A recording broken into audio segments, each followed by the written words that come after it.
Satisficers versus maximizers. You may have heard this idea before. A maximizer is a person who spends 4 hours on Amazon searching for the perfect salt grinder. You've got 20 tabs open in your browser, comparing wood versus glass, checking 3-star ratings versus 4-star ratings, comparing what people on Reddit had to say before finally buying the right choice. Been there, done that. And a satisficer is someone who finds an option that's good enough, clicks buy, and they're done. This idea comes from the book The Paradox of Choice by psychologist Barry Schwartz. He says the maximizer is focused on finding the perfect choice, and that you really ought to try to be a satisficer instead. Because in the end, satisficers are more happy than maximizers. However, something about that doesn't sound right to me. Let me just play devil's advocate for a minute. Even if I spent 4 hours shopping for these little beauties, I wasn't trying to find the perfect choice. So already there's an objection in my mind when he talks about maximizers and their perfect choices. The thing is, it never feels that way. You're just trying to get an option that's good enough and avoid problems and returns later. You're being reasonable. It's just the hard work of sifting through the information online, and it's only what's necessary. And on top of that, the fact of the matter is I'm actually very happy with these little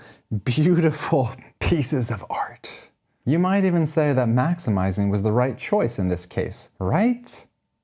Well, here's the crux of the matter. What was the trade-off? This comes down to return on investment. Opportunity cost, prioritization. It's like stepping back and taking that bird's eye view. What is most important for your whole life? What would things look like if I did not spend 4 hours hunting down these things? Maybe I would have had the chance to meet with a friend for a coffee, or go on a date, or finally read that book, or publish more YouTube videos. My life could literally be more successful if I spent my limited time on the most important things. But in that moment when you're getting down into the weeds, into the details, it feels like you're making the necessary choice. So here's how we can help pull back the veil. You have to remember, keep in mind you have limited time on this earth.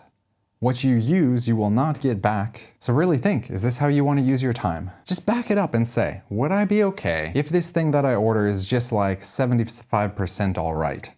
Let's say it even has a few problems, but generally it gets the job done and I can be finished in 10 minutes instead of 4 hours. And one more thing, yes, I do think sometimes it does make sense to be a maximizer. Huge purchases like a car or a house, career decisions, big things. It probably does really pay off to think those things through. The key is knowing when to be a satisficer versus a maximizer. And probably 80% of your daily decisions, it'd be better if you were more in the direction of a satisficer. And remember this, satisficers aren't lazy, they're just being practical. It's actually a form of intelligence. That's how I want to aspire to be. And yeah, I still catch myself falling into maximizer mode, but I'm trying to be more aware of that.